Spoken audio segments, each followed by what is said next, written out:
just cover just briefly some basic tenets and basic language and ideas of what philosophy is. So let's look at this idea. What is philosophy? Philosophy literally means love of wisdom, okay? So it's the love of wisdom, okay? So the word philo, right, Philadelphia, that means brotherly affection or love. There's the word agape, the word phileo. There's other words that would be conveying love, but the word philosophy, phileo, is love. And then you have this idea of sophist, Sophia, that kind of root word, which is wisdom. So it's the love of wisdom is at its very root of the name philosophy. More specifically, philosophy is the disciplined pursuit of truth through human reason. Okay, it's a seeking to answer fundamental questions about what is true, good, and beautiful. Now, I want us to understand that really, really clearly here. Generally speaking, we can define philosophy as the discernment and the study of what is true, what is good, and what is beautiful. You'll hear me that at times talk about that in the sermons or Bible studies. I'll mention that, what's true, what's good, what's beautiful. That is definitely the pursuit of philosophy, asking those questions. What is true? What's good? What's beautiful? With respect to truth, this is the realm of what we call epistemology. We'll talk about that later on. What can be known and how we know it. Okay? So if something's true, how do we know it to be true? If I say this phone is the best phone in the world, okay, I just made an assertion. How do you know that this is true, that what I said is true?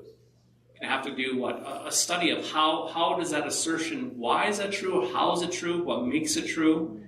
That's the understanding of truth. When you talk about things with respect to goodness, okay, this is good, or this person is a good person, then that's the realm of ethics. Okay, so what's true is the realm of what can be called epistemology, metaphysics, so forth. With respect to goodness, this is the realm of ethics. What is right, how we should live. With respect to beauty, this is the realm of aesthetics. Why are some things noble and worthy of admiration? If you look at a painting, and you have a painting that's done, a historic painting done by Michelangelo, let's just say, and you have maybe a modern piece of work with a bunch of paint slapped on a canvas, you would say that painting there by Michelangelo is beautiful, that one is not as beautiful. How do you know that to be true? Why would you say that that one's beautiful and that one's not? Okay, so anytime in the realm, philosophy is discerning and trying to understand what is true, what is good, and what is beautiful. Okay, now it does it through human reason. Okay, now that's going to lead us to our second thing. How does philosophy differ from theology? Theology now has from this idea, theology is from the word theos.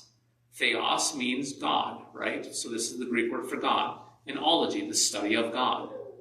So how does the study and the love of wisdom differ from the study of God? Okay, we have to be very clear here. From a Lutheran perspective, philosophy is not evil. Okay, we have to be very careful on that. We do not want to look at philosophy and call it evil. Okay, we would never do that. Okay, we would never say that it is evil. It is a tool with limitations. Okay, so if somebody were to say, oh my goodness, you guys are doing a philosophy class, you're majoring in a bunch of human reason, and why are you spending your time? That's not the Bible, and so forth. We as Lutherans would push back and say, no, the study of philosophy is good. It's a good discipline, but it has its what? Limitations. So if we understand the limitations and we understand it's a tool, it's a good tool that we can use for thinking clearly as Christians and understanding the world and understanding things around us. But it has its what? Limitations. Okay? So philosophy is again the pursuit of truth, goodness, and beauty through what? Human reason. Okay? Now, biblically speaking, philosophy tries to understand truth, goodness, and beauty from the perspective of what Solomon calls life under the sun. Now, if you can recall from we'll say 8 years ago, for those of you that were here 8 years ago, when I first started here at St. Paul's, we did a class, a Sunday morning Bible study on Ecclesiastes. And we talked about life under the sun. Now, when Solomon uses that term, life under the sun, he's referring to this world, what we can see, touch, and feel. So in other words, think of an island, right? If you are on an island, you are restricted, and you don't have a boat, you are restricted to know what is only what on the island. You cannot discern what's on a different island. You cannot discern what's on a different landmass because you're separated from that because of water. So if you're on an island, you can discern and study everything on the island. You can get to know the island upside down, left and right. You can know all the peaks and the valleys, the rivers, the insects, the animal life, the trees, the mountains. We can know all of that. The soil. We can discern all of that on the island. But the restriction is what? We're only on the island. So when Solomon uses this term, life under the sun, we understand that it's this world that we're confined to from life, the beginning of life, to death, and to this realm that we live within called earth, life under the sun. So philosophy listens to the world and human reason, and at times looks upwards. Theology, though, listens to God and receives his word from above, and then at times looks downward. So theology operates from the perspective of divine revelation, what God reveals in the Word. Now, if we're back to that illustration of the island, we're on that island, okay? And we're all on that island, and we know what is true from that island. And you say, well, Pastor Richard, how do you know this to be true? And I can say, well, I went to the island, I went to the soil sample test, and this is the kind of soil that was measured over here. And I can say, I can know that because I've been there. I've been on the island. Somebody like, let's just say Pastor Roth's on the island, he's going to have a better knowledge of the island than what? Than Pastor Richard, because he's been there what? Longer, and he's been able to survey and understand the island. Then all of a sudden, out of nowhere, Ian pops up on the island. We're like, you're not among us. Who are you? And Ian goes, I just arrived from another island. Oh my goodness. Now all of a sudden, Ian is bringing what? Information from another island, another landmass, and other things, and now all of a sudden things change. We can know things outside of the island because Ian washed up on shore, and he brings new information to us, new revelations from outside of the island. See how that works? Philosophy understands life under the sun, the island, and it attempts to what? Examine other islands. Whereas Christian theology operates from the perspective of understanding the island with the special gift of divine revelation, somebody bringing information to the island, i.e., the Word of God. See how that works? So simply stated, theology speaks from above the sun, while philosophy and reasons from under the sun. Theology speaks from above the sun, while philosophy reasons from under the sun. So, can philosophy be accurate in discerning things under the sun? Absolutely. There is a philosopher, Aurelius, and read his stuff before. You read it, it is fantastic. It's wonderful. He's an old Stoic, and I've had it on my nightstand. I've read parts of it, about halfway through it. There's a lot of good stuff in it. Insofar as what? Discerning the island. That makes sense? And we can learn a lot from that, okay? We don't reject it, okay? But if there's something on the island that's discerned, and the what? So if we discern something on the island, and Ian says, no, that's not how it is, then all of a sudden, the knowledge of the island has to heed to what? Theology. So philosophy must take a knee to theology when theology interrogates it and stands above it. Make sense? Okay, so let's actually start doing a little bit of philosophy here. Get our minds thinking this way. Now, your mind may not necessarily think like a philosopher, but we're going to do it right now, okay? So, philosophy and the nature of stories, okay? It's important to understand that we humans implement stories in our culture. Every culture offers a story about its people. These stories communicate who they are, where they came from, what they value, how they live, and so forth. The stories are told and retold. They are taught to children and reinforced by the elderly. Virtually everyone accepts the story. If they don't accept the stories, they are ostracized and forced out of the culture. For the stories shape tradition, and the tradition shapes every life. Okay? So you will see this in families. I remember growing up as a boy, my dad would tell me stories of when he was a young man. He would tell me stories of my grandfather. And guess what? Those stories that my dad told me, I have told those stories to my son Matthias. And I've told these stories as a sense of what?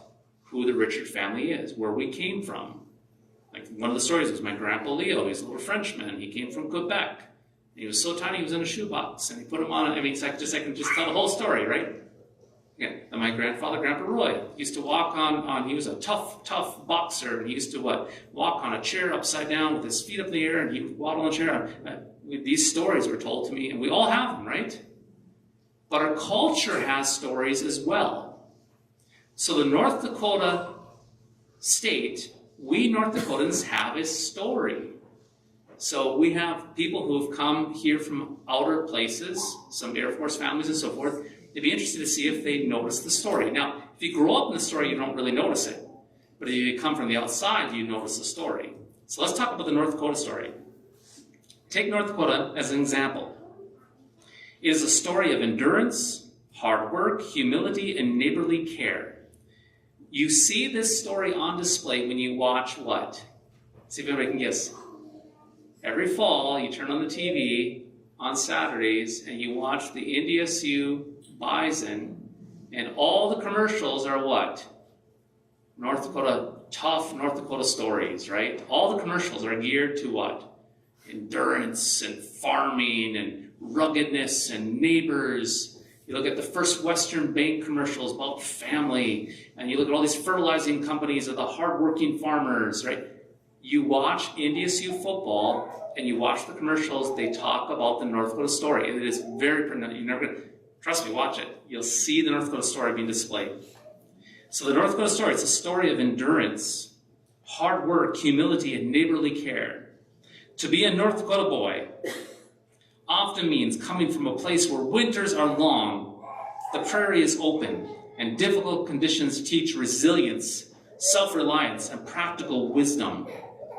North Dakotans carry with them the expectation of hard work, keeping their word, helping their neighbor, and facing hardships without complaint.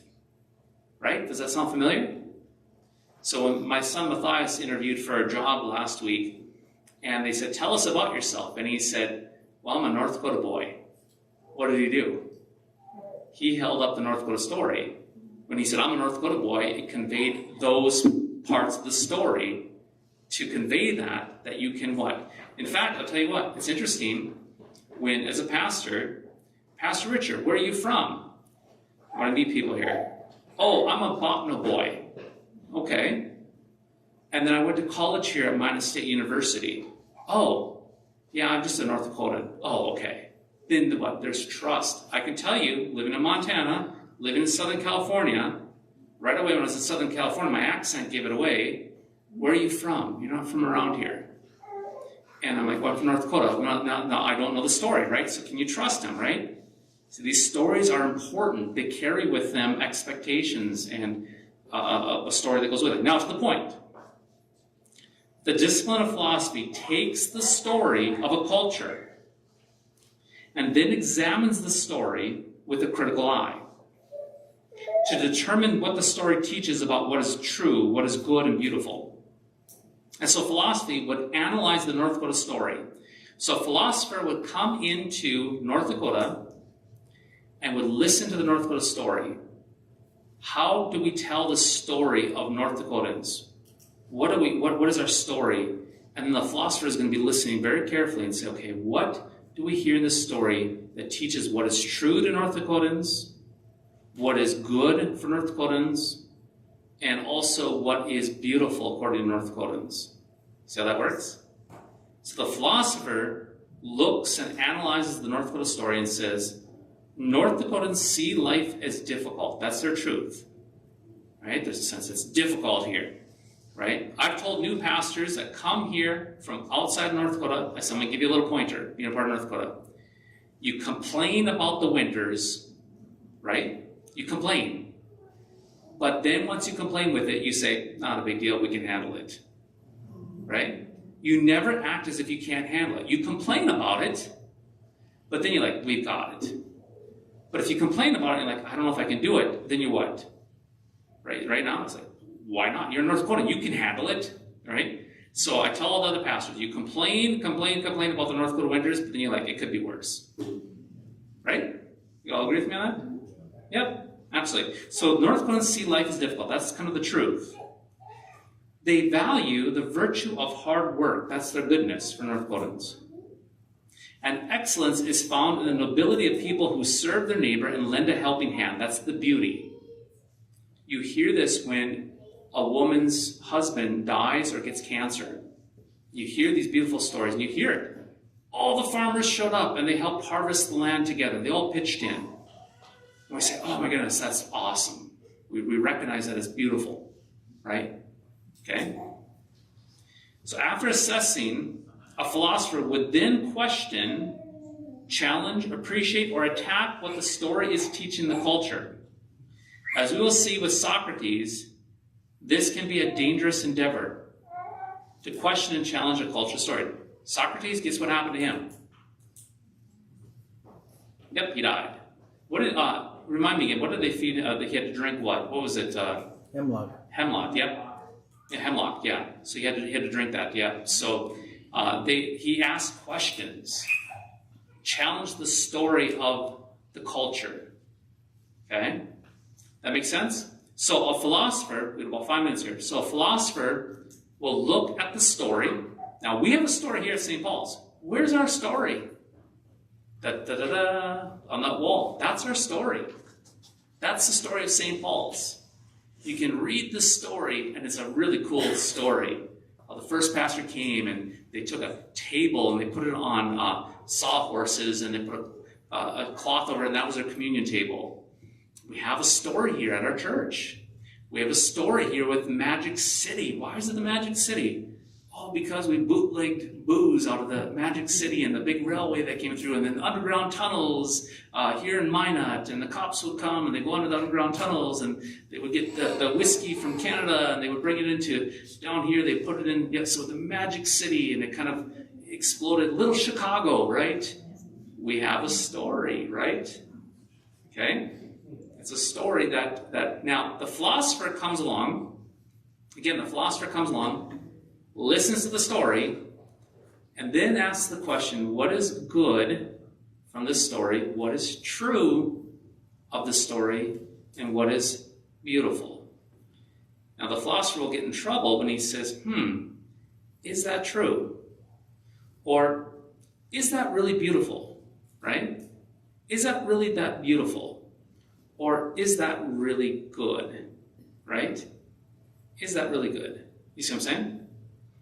I lived in I won't keep it anonymous. I lived in a town once upon a time, and I listened to the story of the people and how they functioned. And every year, there's always a huge drunk driving accident where a bunch of youth were killed. Every year, it just was like clockwork. It happened every spring. And I got looking at the story of the culture, and I realized we were the highest gambling county in the whole state, highest underage drinking, with the exception of Alaska. Obesity was through the roof because of diabetes. And I said, I think our culture is depressed. I said that at a meeting, a task force meeting for standing against drinking in town. And oh my goodness, the looks I had. It was very clear that I was what? Not welcome. I was being a philosopher. I was asking, what is good, what is true, what is beautiful? And I challenged what was good, true, and beautiful. I said, I don't think this is all good or true. Or beautiful. There's some things that are what? Not true, that you're believing that are true. And there's some things that are not beautiful, that are kind of ugly. And there's some things that are not good here in your story. And what happened? I took another call, eventually. Okay? I did. Yeah. Because once I saw it, I couldn't unsee it. Right? Okay? That makes sense what a philosopher does? Okay, so real quickly then, philosophy is against, it's three things. Let's do it quickly. A philosophy seeks out what is true, what is good, and what is beautiful. And philosophers will look at a story of a culture, listen to the story, and then analyze that story to discern what that story teaches, what is true, good, and beautiful. And then we'll either what? Question if it's really what? True, good, or beautiful. Challenge if it's true, good, or beautiful. Appreciate what's true, good, or beautiful. Or attack. Okay? And that can be a very dangerous endeavor. Okay? Now, real brief. The reason why I like philosophy is it can help a pastor discern sin in a culture. Once you can discern sin in a culture, then you know how to what? Where the gospel needs to be applied. Or where the sin is wreaking havoc. Okay? So philosophy can what? End up serving the gospel. Okay, so the goal of this class, though, is to examine the major philosophical players and movements throughout history. By no means will this be an exhaustive treatment of the subject matter. Furthermore, and more importantly, this class will examine philosophy in the relationship to the Logos. We're going to hear a lot about that, the Logos. When has philosophy come into alignment or agreement with theology, and when it has been opposed to theology? You want to order a book, okay? I'll close with this. If you want to order a book, I wanted to learn more about philosophy probably about a decade ago. It's more than 15 years ago. So I asked Gregory Schultz, he's a philosopher in our Missouri Synod, one of my instructors, my doctoral classes. I said, what kind of book would I get? And he says, The Great Conversation. You can get this on Amazon. I got a used copy. The Great Conversation. And you can tell that I really enjoyed it. It's fantastic. It's a hard read. This took me a long time to read it, but it's a very good read. So if you want to learn more about philosophy, I'd recommend starting here. The Great Conversation, A Historical Introduction to Philosophy by Norman Melchert.